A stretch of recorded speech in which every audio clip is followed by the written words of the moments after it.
Olá, pessoal. Quarta-feira, dia 26 de outubro de 2022, às 10h25 da noite. Dia agitado, né? Na verdade, a gente tá... Olha, eu sei que eu procuro falar mais com pessoas que não gostam de política, já deve estar de saco cheio, né? Só que o momento é muito importante, né? E assim, não sei se vocês já perceberam, para quem tem um pouco mais de idade, as coisas aceleraram muito nos últimos tempos. Parece que a gente não tem um dia de sossego desde 2013, 2014, por aí. E a gente está no meio de um processo muito louco, né? Que a gente só vai... Eu tenho minhas visões, a gente só vai entender isso daqui a 10, 15 anos, entender com mais clareza, com mais profundidade o que a gente está passando agora. Só que eu sei que a gente está no olho no olho do furacão, né? E eu queria falar agora, principalmente, eu conversei com algumas pessoas que, durante o dia de ontem, a noite de ontem, que ainda pessoas mais novas, né, de faixa etária mais nova, todos abaixo de 30, 28, 30, eu queria falar com essas pessoas. Pessoas que não gostam de política, que estão indecisas, mas que vão votar no domingo e não sabem em quem vão votar. Então eu queria dar alguns insights para essas pessoas, principalmente em relação a dois assuntos que eu sei que são importantes, pelo menos para essas pessoas que falaram comigo. O primeiro assunto é o seguinte, que eles dão risada, né, quando a gente fala que tá botando o terror, né, que o Brasil vai virar Venezuela. Deixa eu falar uma coisa para vocês. Eu também acho que o Brasil não vai virar Venezuela, pelo menos não num tão curto espaço de tempo, né? Isso não vai acontecer. Independente se o Lula ganhar a eleição, isso não vai acontecer. Só que, deixa eu falar uma coisa para vocês. Eu não sei como é que está aí na cidade de vocês. Aqui em Curitiba, você não vai em um supermercado sem encontrar uma caixa venezuelana. Eu tenho uma pessoa que eu convivo, que eu conheço, que a babá da filha dela era diretora de escola na Venezuela. E ela fugiu de lá, largou tudo para trás e veio ser babá aqui. Ela era uma diretora de escola, veio ser babá aqui no Brasil. Eu conheço, acho que todo mundo viu, uns 2, 3 anos atrás, quando chegou muita gente da Venezuela lá na fronteira, como eu trabalho nessa área de logística, né?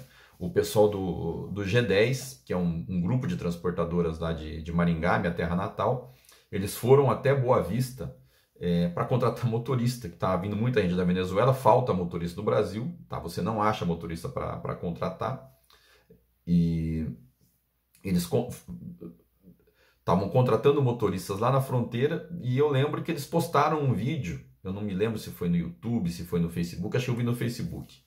Alguém compartilhou no Facebook, eu vi esse vídeo. Eles contrataram um senhor, um rapaz, para ser um homem, né, para ser motorista de caminhão para eles. E esse cara, ele tinha uma empresa na Venezuela, acho que em Caracas, de locação de equipamentos, de retroescavadeira, de pá carregadeira. Era um empresário. Simplesmente o negócio foi definhando. Ele teve que... O governo chegou um dia lá e confiscou umas máquinas dele, porque o governo estava precisando para uma obra, foi lá e tomou dele na mão grande e levou embora. Ele ficou sem nada e fugiu para o Brasil. Não sei onde tá hoje, né? Se continua aqui. E eu queria que vocês tivessem em mente o seguinte: esses venezuelanos e esses jovens que estão aqui hoje, os pais deles, eles também não achavam que a Venezuela ia virar a Venezuela.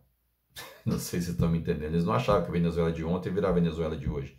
E o processo não é rápido, o processo é lento se você for olhar, né? Para eu que tenho mais idade, parece que foi rápido, mas para quem não consegue ter na memória. Hugo Chávez assumiu a presidência, ele foi eleito em dezembro de 1998. Isso faz 24 anos. Os venezuelanos... Ele começou a pegar pesado com os milionários em 2004, 2005, confiscar a estação de TV. Aí que ele começou a apertar o cerco. E a classe média baixa e pobre só começou a fugir da Venezuela em 2015, 17 anos depois. Então demorou um espaço de 17 anos para as pessoas de renda média e baixa começarem a fugir da Venezuela. sem perspectiva, sem como se manter, sem como, enfim, sem ter perspectiva de vida para continuar a viver a sua vida naquele país. Deixaram pais, filhos para trás para conseguir se sustentar e mandar um pouco de dinheiro para lá. Desde 2015, quase 800 mil venezuelanos já entraram no Brasil. Uma parte, aí em torno, eu me lembro o último número que eu vi, em torno de 400 mil, um pouco mais de 400 mil estão aqui no Brasil, tá? Outros daí seguiram para o Chile, seguiram para a Colômbia, muitos para a Colômbia, mas para o mundo inteiro, desde 2015, mais de 5 milhões de venezuelanos saíram. 5, 6 milhões, que isso dá 15% da população da Venezuela. Entre 15% e 20%. Então, entre 15% e 20% da população da Venezuela fugiu de lá por não ter comida, por não ter roupa, por não ter emprego, por não ter como sobreviver. E isso não aconteceu do dia para a noite. Bem, esse é o primeiro ponto que eu queria que você, jovem, que tem menos de 35 anos, parasse para pensar. Porque se você tem menos de 35 anos, você não votou para o Lula em 2002. Você não viu o Chávez assumindo em 98. Então você não tem... E no Brasil a história se perde a cada geração, né? A gente tem que ficar relembrando por quê? Porque a gente não vê a história, a gente não tem monumentos históricos, a gente não tem isso em obras de ficção, a gente não tem isso em livros de ficção, a gente não tem isso passando na TV pra gente. A gente tem só uma visão enviesada no nosso jornalismo. Nossos professores de história, 90% contam a história de maneira enviesada. Então a gente não tem essa perspectiva. Então é importante deixar isso muito claro, tá?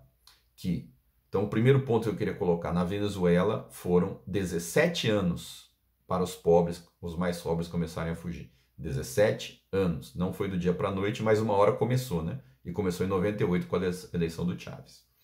Bom, você pode falar, mas o PT já ficou muito tempo no poder e não fez nada. Olha, então vamos lá, né? Então vamos olhar isso aí por duas perspectivas também. Ele pode, se você acha que ele não fez nada aqui para implantar o comunismo, para virar a Venezuela, ele patrocinou Cuba. Ele ajudou a Venezuela a virar Venezuela. Ele ajudou a Argentina, que está começando, está mais adiantado no processo de venezuelização que a gente. O Brasil ajudou a Argentina a fazer isso. Então, no mínimo, se eles não fizerem isso aqui internamente, eles foram canalhas de fazer isso para fora. E você não pode apoiar isso. Isso é imoral, isso é desumano. É imoral apoiar. Imoral. Tá? Então, esse é o segundo ponto. Né? Vamos supor que realmente eles não fizeram aqui. Agora, eu acho que eles fizeram. Eles começaram a fazer. E bem forte. Se você não perceber, nós estamos no meio de um golpe. Tá? Nossa, mas que absurdo. Olha... Você tem um cara que foi preso, condenado em 3 instâncias por vários juízes diferentes e ele foi solto. Ele foi solto pela lei, ele não podia, ele está elegível. As mãos dos seus adversários, do seu adversário principal e dos seus adversários, que sou eu não, porque eu sou pequenininho, mas as pessoas que pensam igual a mim, que são maiores, que têm muita influência, estão amarradas. O presidente sofre golpes dia após dia da grande mídia desde 2016. São 6 anos apanhando sem parada. É um milagre que ele tenha a chance de ser reeleito no domingo. É um milagre e não tem outra explicação. Como que você explica a Globo o tempo inteiro batendo no cara por 6 anos? Artistas, dramaturgia, toda a grande mídia batendo nele por 6 anos e ele chega aqui hoje com chance de daqui a 4 dias ser reeleito presidente. Ele tem chance, vai dizer que ele não tem. Ou você acredita que essas pesquisas são fidedignas? Eu não acredito, tá? Pode acontecer dele perder, pode acontecer dele ganhar, mas ele tem chance. E é um milagre ele ter chance, dado que tudo isso aconteceu. Então nós estamos no meio de um golpe, tá? Então isso já diz muito sobre... Eles aparelharam todas as universidades, estão aparelhadas, todas as grandes redes de comunicação estão ideologicamente aparelhadas. Então, isso já é aquela história do sapo quando joga água fria, você acende o fogo embaixo, vai esquentando, a hora que ele cozinha sem saber que foi cozido, né? Ele morre cozido sem saber que foi cozido. E é no meio desse processo que a gente está.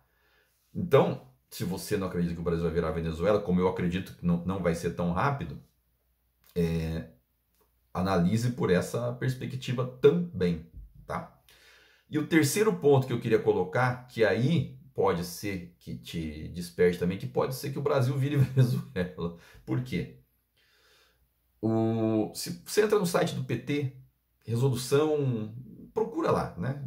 2016, logo após o impeachment da Dilma, eles soltaram um manifesto e eles escreveram coisas assim onde eles erraram. Onde eles erraram foi fazer acordo com o Centrão. Onde eles erraram foi não aparelhar as Forças Armadas. Onde eles erraram foi não promover somente oficiais alinhados com as ideias de esquerda. Que eles, em outro documento que foi liberado agora em 2021, está no site do PT também, eles têm que fazer o desencarceramento em massa dos pretos. Eles usam o racismo, né, para desencarcerar pessoas.